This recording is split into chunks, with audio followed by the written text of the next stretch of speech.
Expedia and Visit Scotland invite you to come step into centuries of history that await in Scotland. Castles steeped in legend walk along cobblestone streets. Come share the warmth of stories passed down through generations. This is a place with a past that is fully present today and all yours to explore. Plan your Scottish escape today at expedia.com/Visit Scotland.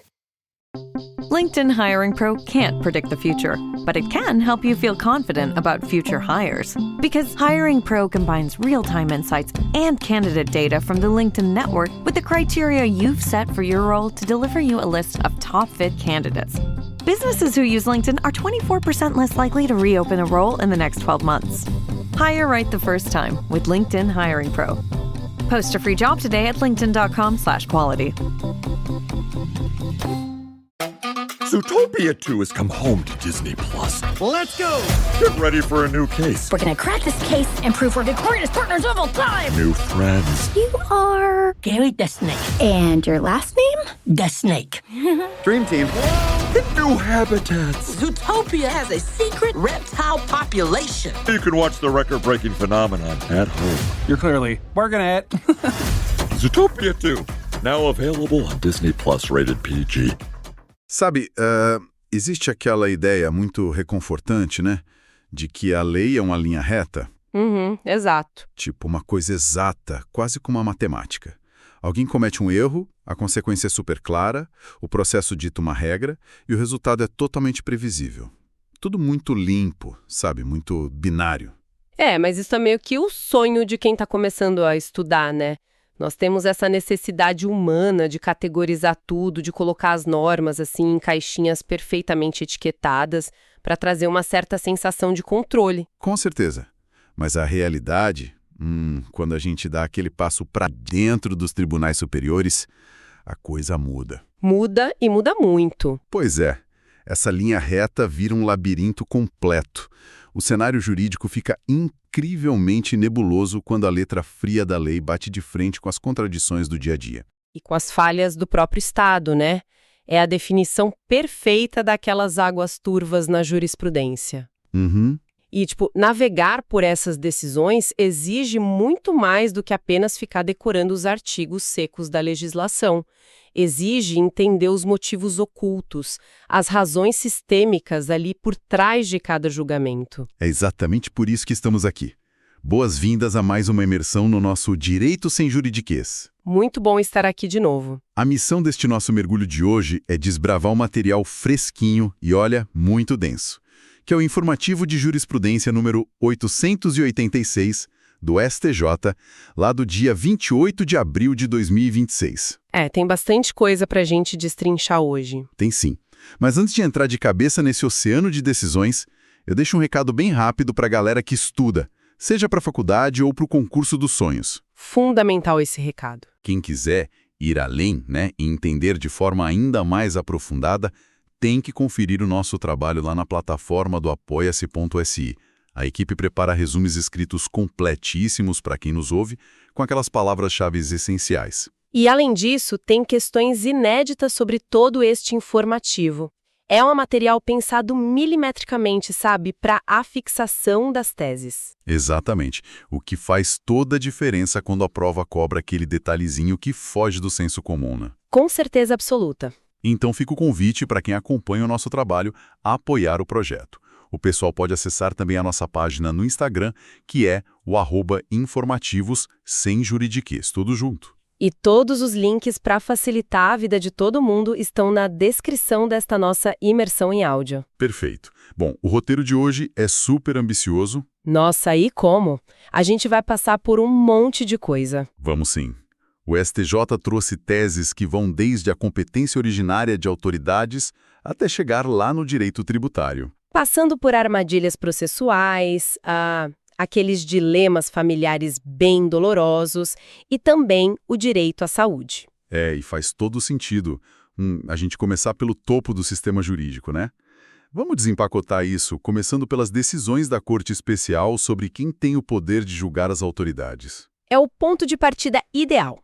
A Corte Especial fixou uma tese estrutural Sobre a prerrogativa de foro para quem ocupa cargos vitalícios previstos lá no artigo 105, inciso 1 da Constituição Federal.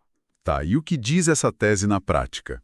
Então, ela consolida que o Superior Tribunal de Justiça é competente para processar e julgar os ocupantes desses cargos vitalícios por crimes. E a grande sacada é, independentemente de esses delitos terem ou não qualquer relação com o exercício da função pública. Espera aí, independentemente da relação com o cargo. Isso mesmo. No caso concreto, só para ilustrar, eles estavam analisando a situação de um subprocurador-geral do trabalho. Ele foi acusado de injúria e de ameaça com arma de fogo em atos da vida estritamente privada. Nossa, mas isso cria um atrito enorme com o que a gente costuma ver no noticiário, não cria? Porque, o STF passou anos construindo e refinando aquela tese de que o foro privilegiado para deputados e senadores é super restrito. O STF limitou bastante, né? Pois é. Para o Supremo, o parlamentar só tem foro se o crime for cometido durante o mandato e em razão das funções do cargo. Então, se a pessoa tem esse cargo vitalício e se envolve numa briga de trânsito num domingo de folga, o processo ainda sobe para o STJ. A blindagem do cargo cobre o fim de semana. O que é fascinante aqui é entender a natureza diferente das coisas. O STF restringiu o foro de políticos porque o mandato é temporário, né? Faz sentido. Já a decisão do STJ, ela foca na vitaliciedade das carreiras de Estado. A explicação não é criar um escudo para a impunidade pessoal do indivíduo lá no domingo de folga, sabe? É para proteger a independência da instituição em si. Entendi, proteger a instituição como um todo. Mas como isso funciona na prática? Pensa no seguinte cenário. Um subprocurador-geral que atua em casos federais assim gigantescos, mexendo com gente muito poderosa. Imagina a pressão. Imagina ele sendo julgado por um juiz de primeira instância numa comarca do interior, sujeito a, todo tipo de pressão política local ou retaliação por causa do trabalho dele. Os próprios ministros Gilmar Mendes e André Mendonça já tinham deixado essa porta aberta no STF. Ah, então já havia uma sinalização prévia. Sim. A ideia é garantir um julgamento imparcial e sem influências locais quando se trata de autoridades dessa envergadura. O foro vitalício no STJ garante uma distância profilática dessas influências paroquiais, digamos assim. Olha, faz muito sentido sob a ótica da proteção institucional. O objetivo, então, é evitar que a magistratura de piso seja usada como arma contra essas autoridades que precisam de independência absoluta. Exatamente esse o ponto. Agora, essa preocupação do STJ em proteger a própria competência contrasta bastante com as confusões que os tribunais superiores criam para quem atua lá na base do sistema, né? Nossa, e como contrasta? O processo civil brasileiro é terreno super fértil para essas ambiguidades processuais. Pois é, e isso nos leva àquelas situações onde o STJ precisa, digamos assim, perdoar advogados que caem em armadilhas criadas pelo sistema. A primeira tese que a gente tem sobre isso hoje trata do princípio da fungibilidade recursal. Isso lá na fase de cumprimento de sentença. Certo. E o que rolou de fato nesse caso? O STJ definiu que, na dúvida sobre qual recurso cabe contra uma decisão que apenas homologa os cálculos apresentados, o tribunal deve aceitar o recurso que a parte interpôs. Aceitar de boa? Seja ele uma apelação ou um agravo de instrumento. Mas vem cá, essa dúvida não é puro preciosismo dos advogados? A lei processual não define com clareza o que ataca uma decisão que põe fim à liquidação de uma sentença? Aí é que está a grande ironia da coisa toda. A própria jurisprudência do STJ é oscilante sobre isso. Sério? Eles mesmos não se decidem? Eles mesmos, Dependendo de se a homologação encerra completamente a execução ou se deixa alguma margenzinha para continuidade, algumas turmas exigem apelação, outras exigem agravo. Caramba! Ora, se o tribunal responsável por unificar o direito federal não tem um consenso claro e pacífico, não dá para punir a parte. Claro que não. Aplicar uma punição ao advogado que escolheu um dos caminhos possíveis seria violar a segurança jurídica frontalmente. Então, aplica-se a fungibilidade, porque não tem um erro grosseiro aí. Aqui é que a coisa fica realmente interessante. porque eu vi que teve um caso semelhante julgado pela terceira turma, naquela famosa ação de exigir contas. E lá, o Estado praticamente desenhou a armadilha. Nossa, esse caso foi muito emblemático. A indução a erro foi super clara. Foi sim. É como um professor que aplica uma prova surpresa, chama de exame final e depois reprova o aluno por usar a caneta errada. Perfeita essa analogia. Porque, o próprio juiz colocou o nome da decisão de sentença, fixou os honorários, mandou jogar documento fora, no meio do processo, parecia o fim de tudo. Aí a parte entra com apelação, que é o recurso natural para sentenças, e descobre que a instrução nem tinha acabado. Exatamente. Tecnicamente, como a fase não tinha se esgotado, a natureza da decisão era interlocutória.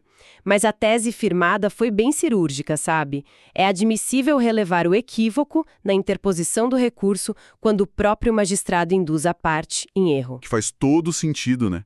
O STJ agiu como o diretor perdoando o aluno nessa história. Sim, porque o processo é um instrumento para alcançar a justiça. Não é um jogo de adivinhação, onde o juiz pode agir de forma totalmente contraditória e a parte que paga o pato pela nomenclatura equivocada usada pelo Estado. Com certeza. Mas se o STJ demonstrou essa compreensão toda com quem escorrega nos nomes dos recursos, eu percebi que, na execução, a mão do tribunal pesou legal pro lado de quem deve, viu? Caso do arresto prévio, né? A mão pesou mesmo. Sim, a quarta turma permitiu o arresto prévio de bens do devedor só porque uma simples carta de citação voltou pelo correio. Isso com base lá no artigo 830 do CPC. Isso não é um movimento agressivo demais?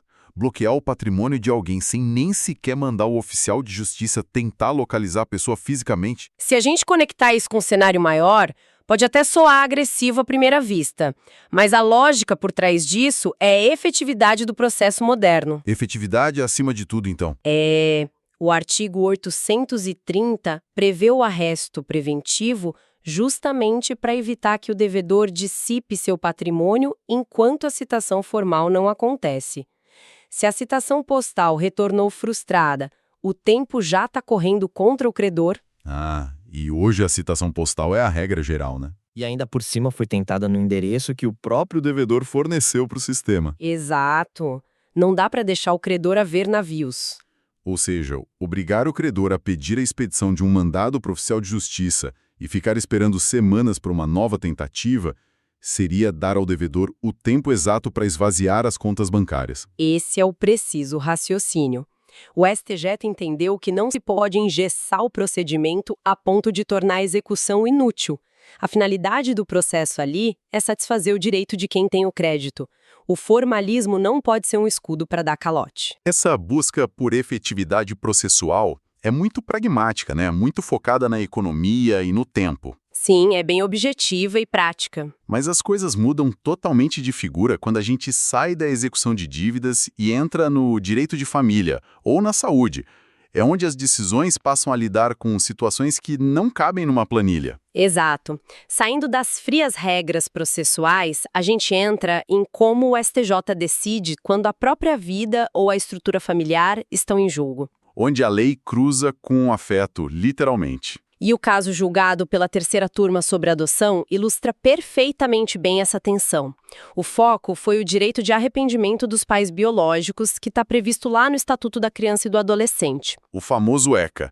E qual foi a tese firmada? A tese estipulou que o direito de retratação, que é a desistência da entrega da criança, mesmo quando exercido dentro do prazo estabelecido em lei, ele não impõe a revogação automática da adoção. Não é um botão de desfazer automático. Não.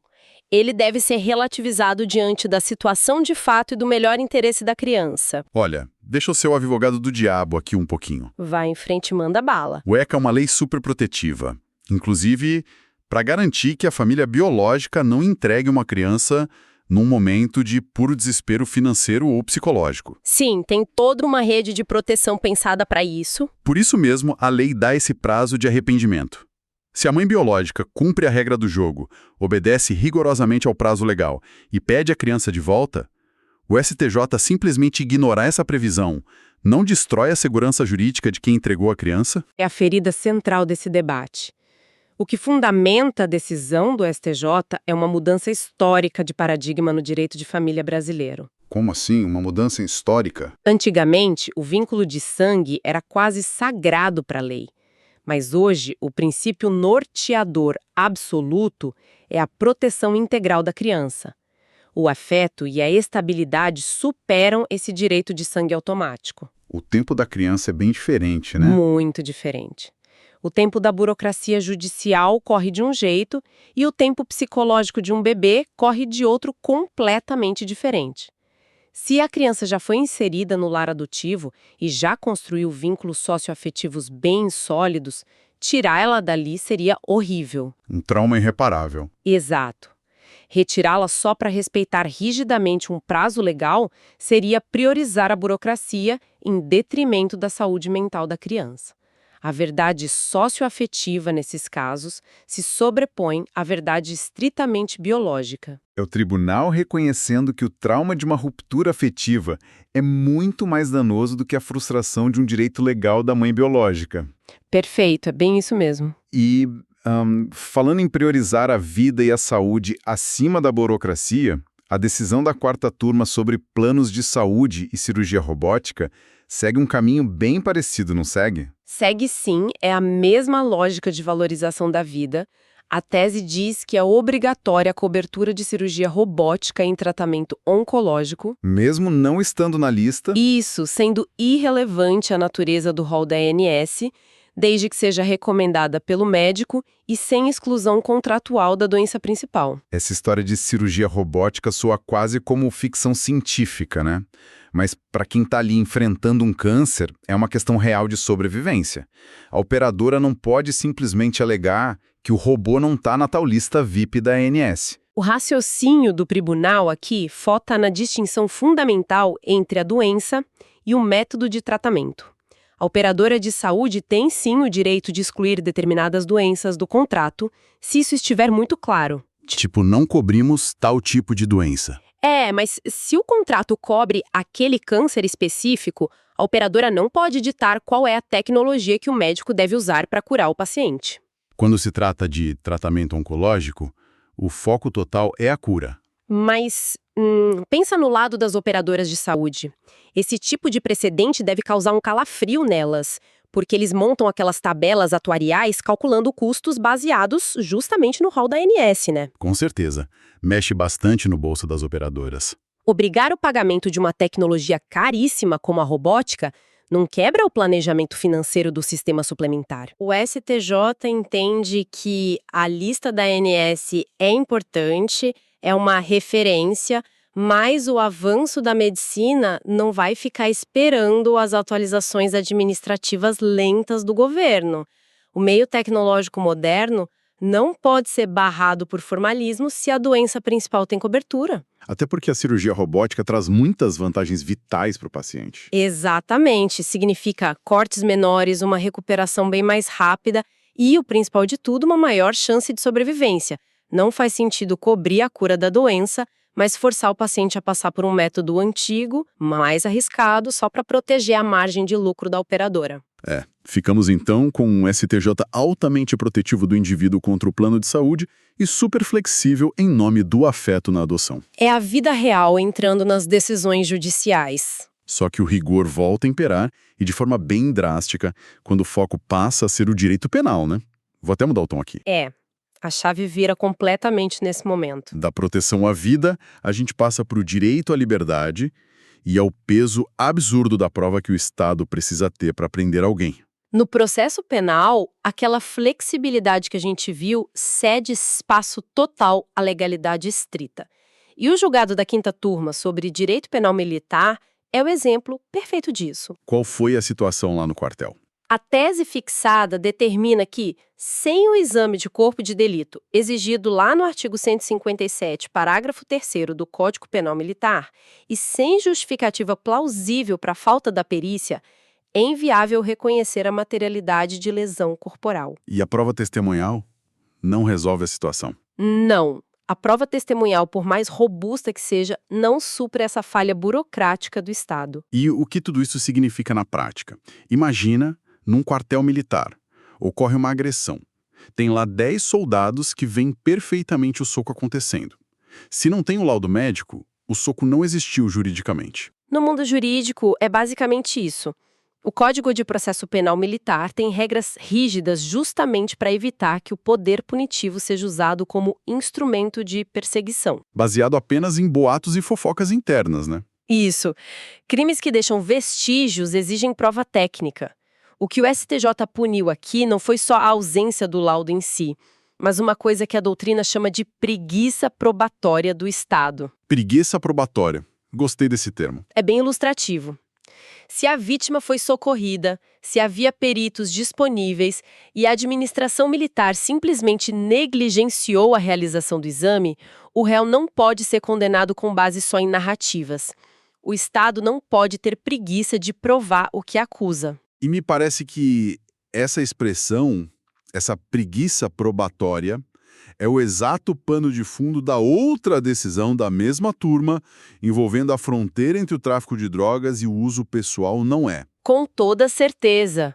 O STJ reafirmou que apenas a quantidade de drogas apreendida e o depoimento dos policiais não bastam para condenar alguém por tráfico. Mas e na rua?